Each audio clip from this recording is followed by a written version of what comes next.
Tiga anggota polisi yang terlibat dalam kasus Subang akan diperiksa oleh Polda Jabar. Pemeriksaan yang dilakukan Polda Jabar akan dipantau langsung oleh Komisi Kepolisian Nasional. Ketua Harian Kompolnas Irjen Benny Mamtoto Sabtu 25 November 2023 menyebut keterlibatan anggota akan ditangani secara khusus. Benny mengatakan pihaknya akan mengawal upaya pemeriksaan yang terindikasi terlibat dari sisi etik dan pidana. Selain itu, pihaknya juga mendorong agar Direktorat Reserse Kriminal Umum di Treskrimum Polda Jabar segera melengkapi berkas dan melimpahkan ke kejaksaan.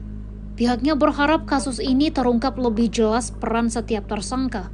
Sebelumnya, Kabid Humas Polda Jabar, Kombes Pol Ibrahim Tompo, mengatakan ketiga polisi itu tidak terlibat secara langsung dalam kasus Subang.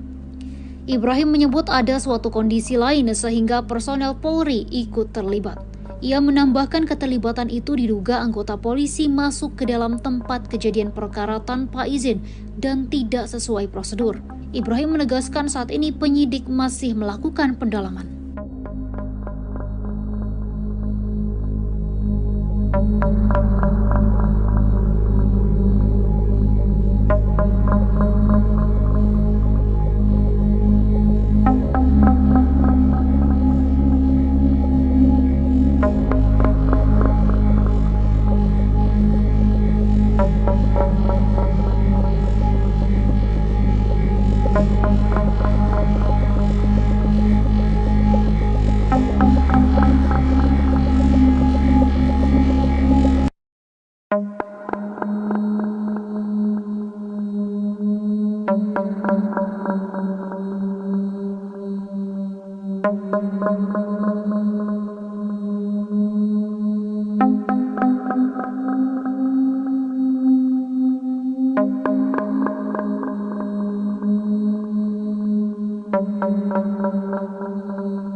Meski Polda Jabar sudah menggelar rekonstruksi, ternyata kasus Subang Bak masih menjadi teka-teki silang yang belum terpecahkan. Terlebih, drama di antara para tersangka dan saksi dari keluarga korban masih berlanjut. Tak jarang tersangka dan saksi korban Tuti Suhartini dan Amalia Mustika Ratu saling serang dan saling tuding. Seperti baru-baru ini beredar rekaman suara Yosep, satu di antara tersangka kasus Subang, menuding Yoris. Yosep mencurigai Yoris sebagai sosok pengemudi mobil Alphard dalam pembunuhan Tuti Suhartini dan Amalia Mustika Ratu. Sebagaimana diketahui, Yoris adalah anak sulung dari tersangka Yosep sekaligus anak sulung korban Tuti Suhartini atau kakak korban Amalia Mustika Ratu. Kedua mayat Tuti dan Amalia ditemukan dalam bagasi mobil Alphard di rumah korban, 18 Agustus 2021 lalu. Sejak awal penyelidikan kasus Subang, keluarga korban terpecah belah. Terdapat kubu Yosep CS dan Yoris mewakili keluarga Tuti saling menyimpan kecurigaan. Seperti Yosep, salah satu tersangka menuding anak lelakinya sendiri, Yoris turut terlibat dalam pembunuhan istri dan anaknya. Sementara itu, Yosep dirinya pun telah ditetapkan jadi tersangka pembunuhan tersebut. Video rekaman suara Yosep menuding Yoris terlibat dalam kasus Subang itu beredar dibagikan tayangan kanal YouTube Heri Susanto. Dalam video tersebut Yosep sedang bercakap dengan sang YouTuber. Dalam percakapannya itu terdengar suara Yosep menggebu-gebu membahas kecurigaannya terhadap anak sulungnya, Yoris. Yosep justru mengaku mencurigai beberapa saksi kasus Subang. Di antaranya tak lain anak sulungnya serta beberapa staf yang bekerja di yayasannya. Kemudian sang YouTuber mencoba memberikan penjelasan soal upaya yang dilakukan polisi. Sang YouTuber memberikan penjelasan bahwa kepolisian tidak mungkin menetapkan tersangka tanpa bukti atau hanya berdasarkan pengakuan. Namun, Yosep kembali menceritakan momen dirinya diperiksa Kapolres Subang terdahulu, AKBP Sumarni. Yosep mengaku menceritakan sosok Yoris, anak sulungnya yang cerdas berakting. Ia juga mengatakan gelagat Yoris yang sering memakai sarung tangan ketika masuk TKP. Tak sampai di sana, Yosep juga mengaku mengadukan sosok Yoris di keluarganya yang bisa mengemudikan mobil Alphard tersebut. Menurut Yosep alasan di mobil Alphard tidak ada sidik jari Yoris karena anak sulungnya itu picik memakai sarung tangan. Lebih lanjut, Yosep mengaku kecurigaannya terhadap Yoris itu bahkan sudah dia sampaikan dalam BAP sejak awal pemeriksaan. Yosep menduga ada skenario yang membuatnya menjadi tersangka. Ia juga merasa kecewa awal mula keluarga Tuti curiga kepadanya karena kesalahan fatal Kades. Harapan pengacara Yosep terkabul, pelaku kasus Subang tak tenang sedang nonton. Ternyata sebelum Yosep ditetapkan jadi tersangka kasus Subang, sang pengacara sempat menyampaikan doa dan harapan. Namun tak disangka, doa dan harapannya tersebut justru seolah terkabul tapi berbalik mengarah kepada kliennya, Yosep. Bahkan pengacara Yosep, Rohman Hidayat menyindir pelaku kasus Subang di samping kliennya sendiri yang kini jadi tersangkanya. Sebagaimana diketahui beberapa waktu, Yosep ditetapkan jadi tersangka setelah Danu menyerahkan diri ke Polda Jabar, tanggal 16 Oktober tahun 2023 lalu. Tak hanya Danu dan Yosep yang jadi tersangka, istri muda Yosep yakni Mimin Mintarsih dan dua putranya, Arikhi dan Abi turut jadi tersangka. Penetapan Yosep Ces jadi tersangka tersebut setelah ada pengakuan dari Danu. Danu mengaku terlibat dalam pembunuhan Tuti Suhartini dan Amalia Mustika Ratu yang terjadi pada tanggal 18 Agustus tahun 2021 lalu tersebut. Dalam pengakuannya, Jokowi di Istana akhirnya mengungkap bahwa Yosep Ces terlibat dalam pembunuhan tersebut. Setelah Danu menyerahkan diri dan sebelum Yosep ditetapkan jadi tersangka, pengacara Yosep, Rohman Hidayat sempat berkoar. Momen ini terungkap dalam tayangan kanal YouTube Heri Susanto. Rohman Hidayat sempat mengaku dirinya sempat berdoa agar pelaku diberikan hidayah untuk menyerahkan diri. Ini saya demi Allah yang Pak Yosep, barusan saya berdoa, pelaku datang ke Polda Jabar mengakui perbuatannya. Ternyata sebelum Yosep ditetapkan jadi tersangka kasus Subang, sang pengacara sempat menyampaikan doa dan harapan. Namun tak disangka, doa dan harapannya tersebut justru seolah terkabul tapi berbalik mengarah kepada kliennya, Yosep. Bahkan pengacara Yosep, Rohman Hidayat menyindir pelaku kasus Subang di samping kliennya sendiri yang kini jadi tersangkanya. Sebagaimana diketahui beberapa waktu, Yosep ditetapkan jadi tersangka setelah Danu menyerahkan diri ke Polda Jabar, 16 Oktober 2023 lalu. Tak hanya Danu dan Yosep yang jadi tersangka, istri muda Yosep yakni Mimin Mintarsih dan dua putranya, Arigi dan Abi turut jadi tersangka. Penetapan Yosep Ces jadi tersangka tersebut setelah ada pengakuan dari Danu.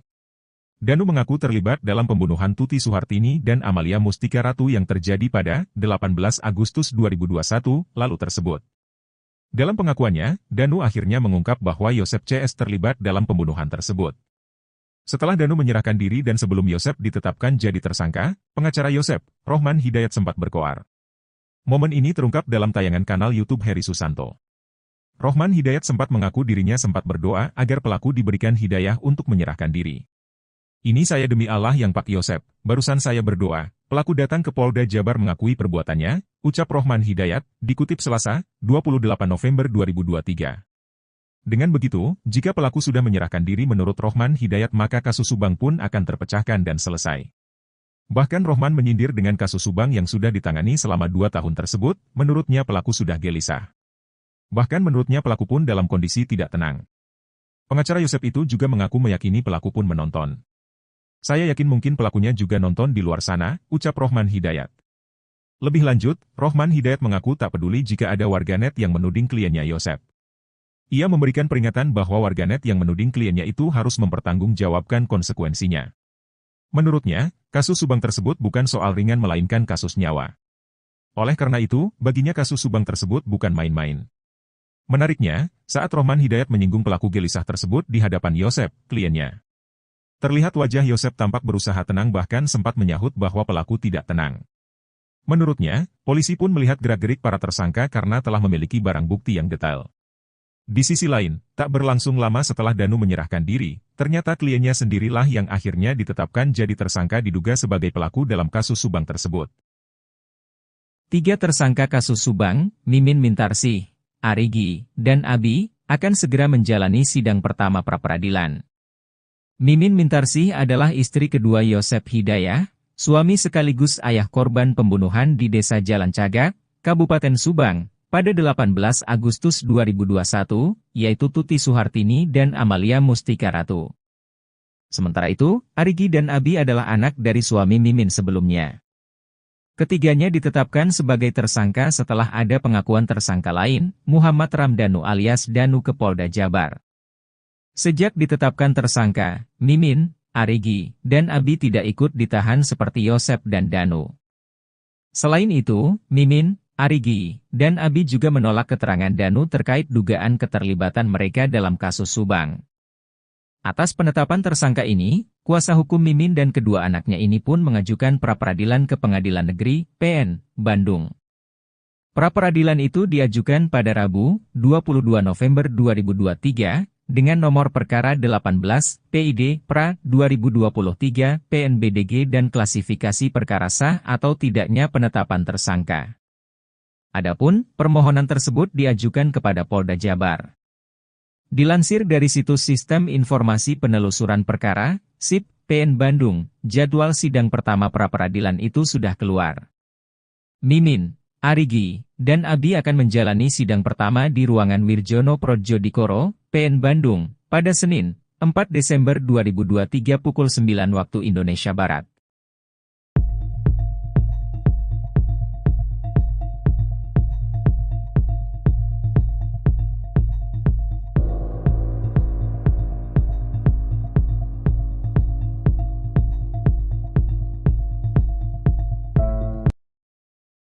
Meski Polda Jabar sudah menggelar rekonstruksi, ternyata kasus Subang Bak masih menjadi teka-teki silang yang belum terpecahkan.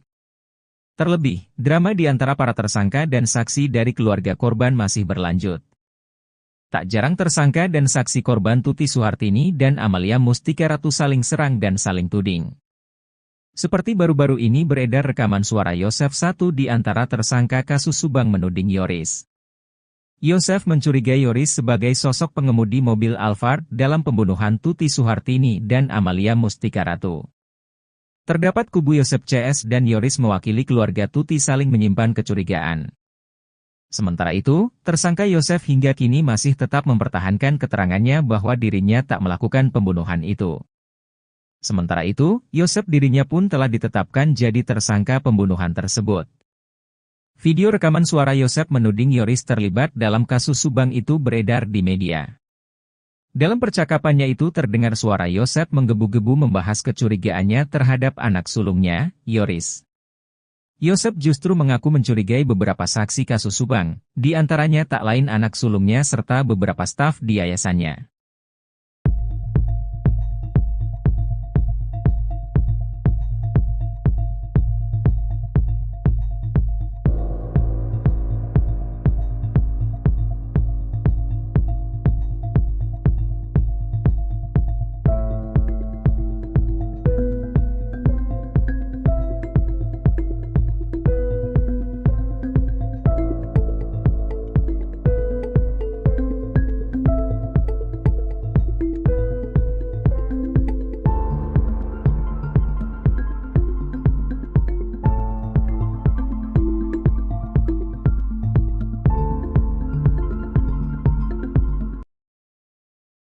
Tiga anggota polisi yang terlibat dalam kasus Subang akan diperiksa oleh Polda Jabar. Pemeriksaan yang dilakukan Polda Jabar akan dipantau langsung oleh Komisi Kepolisian Nasional. Ketua Harian Kompolnas Irjen Benny Mamtoto Sabtu 25 November 2023 menyebut keterlibatan anggota akan ditangani secara khusus. Beni mengatakan pihaknya akan mengawal upaya pemeriksaan yang terindikasi terlibat dari sisi etik dan pidana. Selain itu, pihaknya juga mendorong agar Direktorat Reserse Kriminal Umum di Treskrimum Polda Jabar segera melengkapi berkas dan melimpahkan ke kejaksaan. Pihaknya berharap kasus ini terungkap lebih jelas peran setiap tersangka. Sebelumnya, Kabid Humas Polda Jabar, Kombes Pol Ibrahim Tompo, mengatakan ketiga polisi itu tidak terlibat secara langsung dalam kasus Subang. Ibrahim menyebut ada suatu kondisi lain sehingga personel Polri ikut terlibat. Ia menambahkan keterlibatan itu diduga anggota polisi masuk ke dalam tempat kejadian perkara tanpa izin dan tidak sesuai prosedur. Ibrahim menegaskan saat ini penyidik masih melakukan pendalaman.